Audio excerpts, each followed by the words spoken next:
Hello friends, welcome to AI study point. आज का topic बहुत खास होने वाला है। आज हम पढ़ेंगे रक्त परिसंचरण तंत्र। बहुत सारे क्वेश्चन आते हैं इसके, कंपटीशन एग्जाम में ले लो चाहे बोर्ड एग्जाम में ले लो।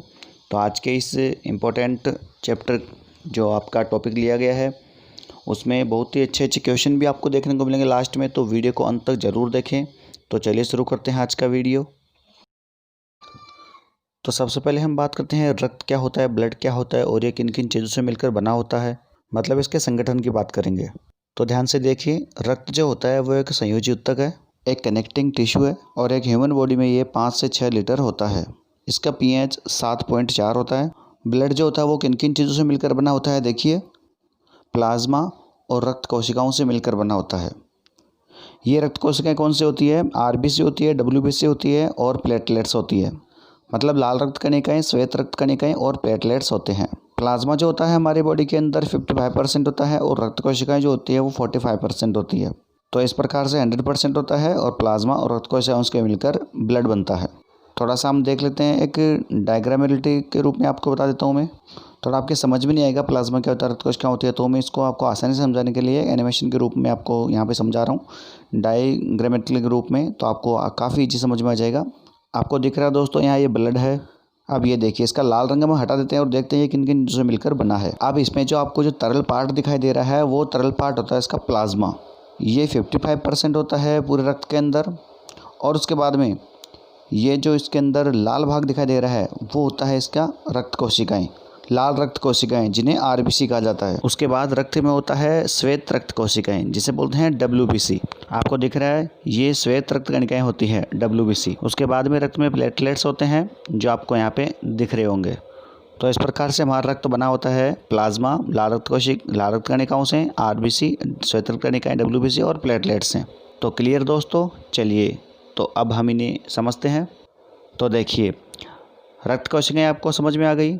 ये होते हैं RBC, WBC और प्लेटलेट्स। RBC हो गया अपने लाल रक्त कणिकाएँ, WBC हो गया श्वेत रक्त कणिकाएँ और प्लेटलेट्स से होती है। अब मैं बताता हूँ उनका सीक्वेंस, मतलब रक्त कोशिकाओं में सबसे ज़्यादा क्या होता है। तो RBC सबसे ज़्यादा होता है, 90% होता है, फिर प्लेटलेट्स होते हैं और उसके बाद में WBC होते हैं। तो WBC जो होता है वो सबसे कम होता है। ओके फ्रेंड्स, अब इस लेक्चर में हमें ये समझना है कि RBC, WBC और प्लेटलेट्स, इन्हीं में से क्वेश्चन निकल कर आते हैं। तो प्लाज्मा के बारे में कुछ इंपॉर्टेंट पॉइंट्स है, पहले आप वो सुन लीजिए, उसके बाद में आपको RBC, WBC और प्लेटलेट्स के बारे में बताऊंगा। तो प्लाज्मा क्या है? प्लाज्मा पानी और अन्य पदार्थों का मिश्रण है। तो पानी जो होता है वो प्लाज्मा के अंदर 90% होता है और बाकी जो अन्य पदार्थ होते हैं वो 10% होते हैं। अब ये जो अन्य पदार्थ वो क्या क्या होते हैं? Protein, urea, sodium, phosphate, bicarbonate, तो ये सब जो होते हैं वो अन्य पदार्थ में आते हैं। ये 10% होते हैं और बाकी जो 90% है वो पानी होता है जो प्लाज्मा के अंदर होता है। तो आप कह सकते हो प्लाज्मा मुख्य 2 पार्ट से बना होता है, पानी और अन्य पदार्थ। तो ये इंपॉर्टेंट क्वेश्चन है। आगे आप सुनिएगा, इसके अंदर जो प्रोटीन होता है, फाइब्रिनोजेन प्रोटीन, ये रक्त का थक्का जमाने में मदद करता है।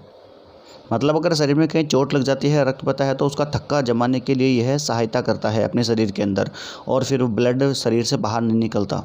और उसके बाद में प्रोटीन का जो कार्य होता है वो तो शरीर का ताप पर नियंत्रण करना और हमारे सिर पर कहीं लग जाए तो वो घाव को भरना, ये भी इसका मुख्य कार्य होता है। तो ये प्लाज्मा के बारे में कुछ इंपॉर्टेंट पॉइंट्स थे जो मैं आपको बता दिए हैं। अब दोस्तों हम अच्छे से समझते हैं RBC, WBC और प्लेटलेट्स को, एक एक करके सबको अच्छे से समझते हैं। चलिए RBC की बात करते हैं, मतलब लाल रक्त कणिकाओं की। तो रक्त में 90% भाग होता है इसका, और इसकी जो लाइफ होती है RBC की, लाल रक्त कणिकाओं की, वो होती है 120 दिन। और इनका निर्माण कहाँ होता है? अस्थि मज्जा में। और इनकी मृत्यु कहाँ होती है? पलीहा में। पलीहा को RBC का कब्रिस्तान बोला जाता है। पलीहा को RBC का कब्रिस्तान कहा जाता है। और ध्यान रखना, पलीहा को ही क्या कहा जाता है? ब्लड बैंक कहा जाता है। अब है RBC का वर्क क्या होता है? RBC का वर्क होता है हमारे शरीर के अंदर ऑक्सीजन और कार्बन डाइऑक्साइड का संवहन करना। मतलब रेड ब्लड सेल्स जो होते हैं वो ऑक्सीजन और CO2 का संवहन करते हैं अपने शरीर के अंदर। ध्यान रखना, RBC के अंदर हीमोग्लोबिन नामक का एक प्रोटीन पाया जाता है, जिसके कारण रक्त का रंग लाल होता है। अब हम कहेंगे रक्त का रंग लाल क्यों होता है? वो होता है हीमोग्लोबिन कारण। और RBC कमी से होने वाले रोग, चलिए हम जानते हैं कौन कौन से रोग होते हैं अगर RBC की कमी हो जाए शरीर के अंदर। तो देखिए, सबसे पहले होता है एनीमिया अरक्ता जिसमें रक्त की कमी हो जाती है, और एक होता है पीलिया। ये दोनों रोग आरबीसी की कमी से हमारे शरीर के अंदर हो जाते हैं। अब हम बात करते हैं डब्ल्यूबीसी श्वेत रक्त कणिकाएँ। ये सबसे कम होती है हमारे रक्त के अंदर, और इनकी जो लाइफ होती है वो 3 से 4 दिन की होती है। आकार में सबसे बड़ी होती है ये, और बनती कहाँ पे? ये अस्थि मज्जा में इनका निर्माण होता है और रक्त में इनकी मृत्यु हो जाती है। अब बात कर लें डब्ल्यूबीसी श्वेत रक्त कणिकाओं का कार्य क्या होता है, वर्क क्या होता है। सबसे पहले इनका जो इम्पोर्टेंट वर्क है वह इम्यूनिटी सिस्टम, प्रतिरोध क्षमता को बढ़ाना, रोगाणुओं में रक्षा करता है जो, और घाव भरने का काम ये करते हैं डब्ल्यूबीसी। तो इनका बहुत ही इम्पोर्टेंट वर्क है ये। अब डब्ल्यूबीसी के टाइप की बात करें तो इसके 2 प्रकार होते हैं। डब्ल्यूबीसी के मुख्य रूप से 2 प्रकार होते हैं, 2 टाइप्स के होती हैं, लिम्फोसाइट्स और मोनोसाइट्स। मोनोसाइट्स जो होती है वो लार्जेस्ट सेल ऑफ बॉडी होती है, मतलब शरीर की सबसे बड़ी कोशिकाएं होती है। तो लिम्फोसाइट्स का वर्क क्या होता है? वे श्वेत कणिकाएं जो बीमारियों से बचाती है, मतलब अगर व्यक्ति बीमार हो जाता है तो उसे लड़ने की क्षमता कौन देता है? लिम्फोसाइट। और मोनोसाइट्स जो घाव को भरने का काम करती है वो होती है मोनोसाइट्स। अब हम बात कर लेते हैं डब्ल्यूबीसी की कमी से होने वाले रोग, मतलब श्वेत रक्त कणिकाओं की अगर कमी हो जाए तो कौन से रोग हमारे शरीर में पैदा हो जाते हैं। पहला होता है एड्स, HIV वायरस के कारण होता है ये, और शरीर में डब्ल्यूबीसी की कमी की वजह से ये होता है, जिसका अभी तक कोई इलाज भी नहीं है। एक होता है ब्लड कैंसर, जो भी डब्ल्यूबीसी की कमी से होता है। अब एक इम्पोर्टेंट बात मैं आपको बता दूं, विटामिन ए जो होता है वो रक्त में डब्ल्यूबीसी को बढ़ाता है। ये हम इसको डिटेल से समझ लेंगे, विटामिन का एक नया टॉपिक आएगा आपके लिए उसके अंदर। देखिए, अगर रक्त के अंदर डब्ल्यूबीसी की जो मात्रा है वो कम हो रही है तो उसे बोलते हैं ल्यूकोपीनिया, और यदि डब्ल्यूबीसी की मात्रा बढ़ रही है तो उसे बोलते हैं ल्यूकेमिया। अधिकतर ये क्वेश्चंस एग्ज़ाम के अंदर पूछे जाते हैं, तो ध्यान रखिएगा, कम होगी मात्रा तो ल्यूकोपीनिया और बढ़ेगी तो ल्यूकेमिया। अब बात करते हैं प्लेटलेट्स के बारे में। देखिए दोस्तों, इनकी जो मात्रा होती है हमारे शरीर के अंदर वो होती है 4.5 लाख से 6 लाख पर लीटर के अंदर। इनका कार्य क्या होता है? शरीर के अंदर कहीं कट लग जाता है तो अचानक से बहने वाले रक्त को रोकने का ये काम करते हैं। चिकनगुनिया और डेंगू जैसी बीमारियों में प्लेटलेट्स की मात्रा एकदम से कम हो जाती है। डेंगू जो होता है अपने एडिस एजिप्टी मच्छर के काटने से होता है। ओके फ्रेंड्स, दोस्तों नोट डाउन करिए एक इम्पोर्टेंट पॉइंट। मानव शरीर के खून में जो हेपेरिन की उपस्थिति होती है उसके कारण रक्त नहीं जमता है। अगर ये हेपेरिन नहीं होगा तो मानव शरीर के अंदर रक्त जम जाएगा। तो ये हेपेरिन ही होता है जो जमने नहीं देता है रक्त को। तो ये एग्जाम में क्वेश्चन पूछा जाता है। अब दोस्तों हम बात करते हैं रक्त परिसंचरण तंत्र। जैसे नाम से स्पष्ट है, हमारे शरीर में रक्त का परिसंचरण करना हमारे शरीर में, तो वो कौन करता है? धमनी करती है, जिसे आर्टरीज बोलते हैं, और एक होती हैं शिराएं जिन्हें वेन्स बोलते हैं। तो चलिए एक एक करके समझ लेते हैं क्या होता है ये। धमनी का काम क्या होता है? तो धमनियाँ जो होती है वो ऑक्सीजन युक्त शुद्ध रक्त लेके जाती है लंग्स से हार्ट तक, मतलब फेफड़ों से हृदय तक शुद्ध रक्त कौन लेके जाती है? धमनियाँ। तो ये क्लियर हो गया कि धमनियाँ जो होती है वो ऑक्सीजन युक्त शुद्ध रक्त लेके जाती है फेफड़ों से हृदय तक। ठीक है, ये आपको ध्यान रखना है। एक इसके अंदर एक्सेप्शन है, अपवाद है, कि पल्मोनरी जो धमनी होती है वो अशुद्ध रक्त को ले जाती है ऑर्गन से लंग्स तक, मतलब अंगों से लेकर वो कहाँ तक ले जाती है? फेफड़ों तक लेके जाती है।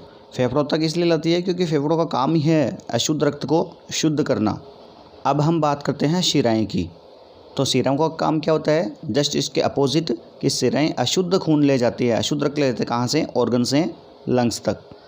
इसका एक अपवाद होता है कि पल्मोनरी जो शिरा होती है वो शुद्ध रक्त ले जाती है लंग्स टू हार्ट, मतलब फेफड़ों से हृदय तक।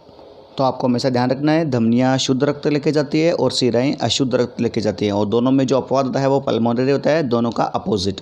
धमनी के अंदर जो पल्मोनरी धमनी होती है वो अशुद्ध रक्त लेके जाती है, और शिराओं में पल्मोनरी शिराएं। अब हम बात करते हैं इससे रिलेटेड कुछ इंपॉर्टेंट क्वेश्चंस। रक्त परिसंचरण से रिलेटेड कुछ इंपॉर्टेंट क्वेश्चंस हैं जो मैं आपको बता रहा हूँ, जैसे कि वीडियो शुरू होने से मैंने आपको कहा था। तो देखिए पहला क्वेश्चन है, प्लाज्मा में जल का प्रतिशत होता है, कितना होता है? 90%, 90% होता है। नेक्स्ट क्वेश्चन है, रक्त होता है, क्या होता है? रक्त किस प्रकार का होता है? एक संयोजी ऊतक। अगला क्वेश्चन देखिए, आरबीसी का निर्माण हमारे शरीर में किस भाग में होता है? किस में होता है? अस्थि मज्जा में। इसी से क्वेश्चन है सभी जो हमने पढ़े हैं अब तक। अगला क्वेश्चन है, हीमोग्लोबिन का क्या तात्पर्य है? हीमोग्लोबिन का तात्पर्य है कि ऑक्सीजन को इधर उधर पहुंचाना होता है, या बैक्टीरिया को समाप्त करना होता है, ऊर्जा का उत्पन्न करना होता है, या रक्त का निवारण। तो इसका आंसर होगा ए। ऑक्सीजन को इधर उधर पहुंचाना, ये हीमोग्लोबिन का तात्पर्य होता है। मानव यक्ष में कुल कितना रक्त होता है? तो मानव यक्ष में होता है 5 से 6 लीटर। नेक्स्ट क्वेश्चन है मानव रक्त का पीएच कितना होता है? मानव रक्त का पीएच होता है 7.4।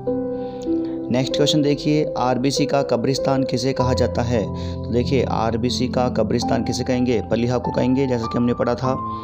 पलिहा को आरबीसी का कब्रिस्तान कहा जाता है। नेक्स्ट क्वेश्चन है रक्त का लाल रंग किस कारण होता है? रक्त का लाल रंग किस वजह से होता है? हीमोग्लोबिन की वजह से। नेक्स्ट क्वेश्चन है डब्ल्यूबीसी का मुख्य कार्य क्या होता है? डब्ल्यूबीसी का मुख्य कार्य क्या होता है? जैसा कि CO2 ले जाना, O2 ले जाना, प्रतिरोध क्षमता बढ़ाना, या इनमें से कोई नहीं। तो इसका करेक्ट आंसर जो होगा वो होगा C, प्रतिरोध क्षमता बढ़ाना। डब्ल्यूबीसी का ये मुख्य काम होता है, रोगों से लड़ने की क्षमता पहुंचाता है शरीर को, तो ये इसका वर्क होगा।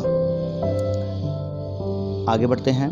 डब्ल्यूबीसी की मात्रा सामान्य से अधिक हो जाना कहलाता है। जैसे कि मैंने आपको बताया था, क्या कहलाता है? क्या कहलाएगा? एनोक्सिया, ल्यूकोनिया, एनीमिया या सेप्टिसिमिया।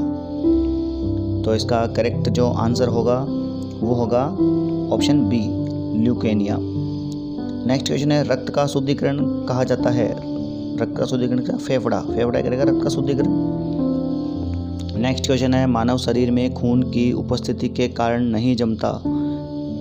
हेपेरिन अगर खून में है तो रक्त नहीं जमेगा। नेक्स्ट क्वेश्चन है लाल रक्त कणिकाओं का जीवन काल होता है, कितना होता है? 120 दिन। करेक्ट आंसर 120 दिन आरबीसी का जीवन काल होता है। लाइफ लाइन जो होती है वो 120 दिन होती है।